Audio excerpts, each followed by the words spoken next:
नमस्कार, मैं हूं माही और आज बात करेंगे नए पार्लियामेंट के बनाए जाने और इसकी विशेषताओं के बारे में भी चर्चा करेंगे। विश्व के सबसे बड़े लोकतंत्र का मंदिर भारतवर्ष में बनने जा रहा है। दिनांक 10 दिसंबर 2020 को हमारे देश के नए संसद भवन के निर्माण कार्य का आधारशिला हमारे प्रधानमंत्री नरेंद्र मोदी द्वारा रखी गई है। इस बिल्डिंग का निर्माण प्लॉट नंबर 118 संसद मार्ग नई दिल्ली में किया जा रहा है और यह नया संसद भवन विजन ऑफ आत्मनिर्भर भारत का एक महत्वपूर्ण भाग होगा। इस बिल्डिंग का आकार ट्रायंगुलर यानी त्रिकोणीय होगा और यह बिल्डिंग अभेद्य सुरक्षा सुविधा के साथ आधुनिक तकनीकी, state of art and energy efficient होगी। नया संसद भवन वर्तमान के संसद भवन से लगभग 3 गुना बड़ा होगा, जिसका फ्लोर एरिया लगभग 64,500 स्क्वायर मीटर का होगा, यानी 64,500। और नया संसद भवन 4 मंजिली इमारत का होगा। सर्वप्रथम हमारे देश में नए संसद भवन का निर्माण या सुझाव या यूं कहें कि बातचीत की शुरुआत वर्ष 2010 में हुई थी और इसके पीछे का सबसे महत्वपूर्ण कारण यह है कि आज के मौजूदा संसद भवन की इमारत लगभग 100 साल पुरानी हो चुकी है। इसके साथ साथ हाउस ऑफ मेंबर्स यानी एमपीज और अन्य लोगों के लिए वर्तमान में जगह भी अपर्याप्त लग रही है। हमारे फ्यूचर स्ट्रक्चर को ध्यान में रखें तो आने वाले कुछ वर्षों में पुराना संसद भवन आउटडेटेड हो जाएगा और फ्यूचर में नंबर ऑफ एमपीज को एकोमोडेट करने में सक्षम साबित नहीं हो पाएगा। इन सब परिस्थितियों को देखते हुए वर्तमान सरकार ने वर्ष 2019 में सेंट्रल विस्टा रीडेवलपमेंट प्रोजेक्ट को लॉन्च किया था। ये जो ग्रीन है ये सेंट्रल विस्टा रीडेवलपमेंट प्रोजेक्ट है।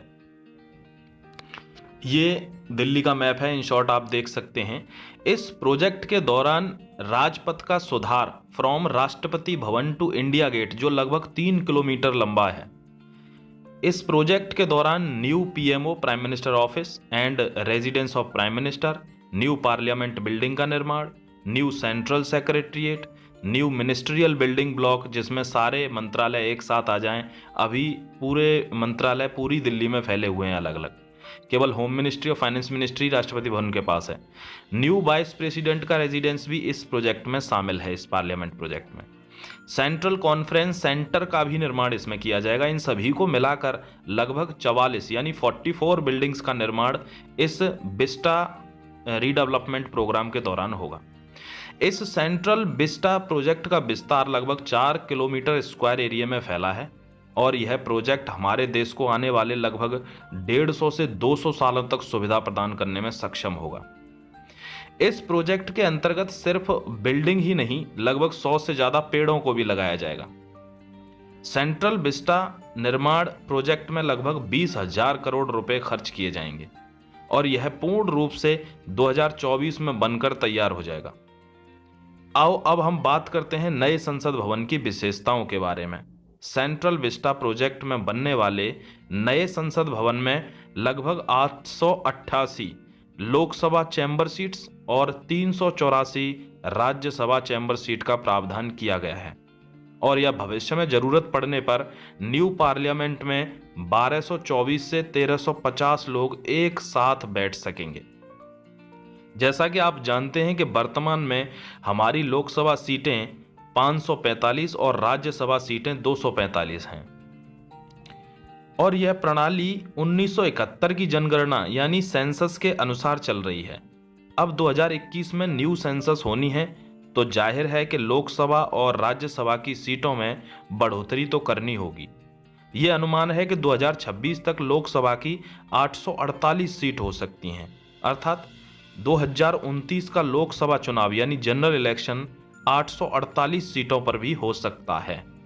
नए संसद भवन की ऊंचाई लगभग 50 मीटर तक होगी और नए संसद भवन में लगभग 9,500 लोग एक साथ काम कर सकते हैं। इस टाइप का ये प्रोजेक्ट है।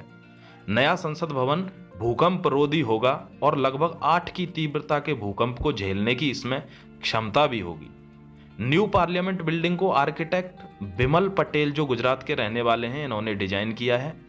इस न्यू पार्लियामेंट का निर्माण टाटा प्रोजेक्ट लिमिटेड द्वारा किया जाएगा और भी बहुत सारी कंपनीज थीं जो बिडिंग में शामिल थीं, लेकिन टाटा ने यह प्रोजेक्ट जीता।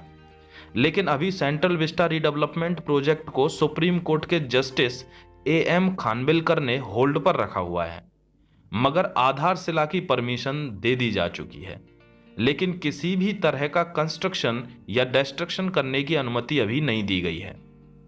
इस वक्त तक जब मैं ये वीडियो बना रहा हूं, इस न्यू बिल्डिंग को 2022 तक बनकर तैयार करने का टारगेट रखा गया है और पुरानी पार्लियामेंट बिल्डिंग और north block plus south block एवं सेंट्रल सेक्रेटरीट को म्यूजियम में कन्वर्ट कर दिया जाएगा, ऐसा प्रावधान रखा गया है। न्यू पार्लियामेंट बिल्डिंग के निर्माण में लगभग 971 करोड़ रुपए खर्च किए जाएंगे। इसमें 3 रंगों की एक अजीब छटा नजर आएगी और बहुत जल्द यह हमारे देश का टेम्पल ऑफ डेमोक्रेसी बन जाएगा, अर्थात विश्व का लोकतंत्र का सबसे बड़ा मंदिर बनने के लिए यह तैयार है। यह अद्भुत नज़ारा दिल्ली के उस सेंट्रल विस्टा एरिया का है जिसको हम लुटियंस भी कहते थे। दरअसल पुरानी जो इमारत है पार्लियामेंट की, उसका निर्माण लुटियंस ने किया था। लुटियंस एक अंग्रेज साइंटिस्ट थे। तो आत्मनिर्भर भारत के दौरान हम चाहते हैं कि संसद अब हमारा देश खुद अपने लिए तैयार करे, जो उस समय के हिसाब से 84 लाख रुपए की लागत से तैयार हुई थी। आज हमारी संसद की बिल्डिंग को बनने में लगभग 971 करोड़ का खर्चा आएगा। इस पूरे सेंट्रल विस्टा प्रोजेक्ट में, जिसमें कॉमन हॉल, राज्यसभा, लोकसभा, ये सारे हॉल्स शामिल हैं, ऑल मिनिस्ट्रियल बिल्डिंग्स शामिल हैं, प्रेसिडेंट और वाइस प्रेसिडेंट रेजिडेंस शामिल हैं, PMO और PMO रेजिडेंस शामिल हैं, उन सभी का लगभग खर्चा 20,000 करोड़ के लगभग आएगा। दोस्तों, मैंने अपनी तरफ से पूरा सब कुछ समझाने की कोशिश करी है। मैं आशा करता हूँ, उम्मीद करता हूँ कि आपको ये वीडियो अच्छा लगा होगा। अगर अच्छा लगा है तो जय हिंद, जय वंदे मातरम।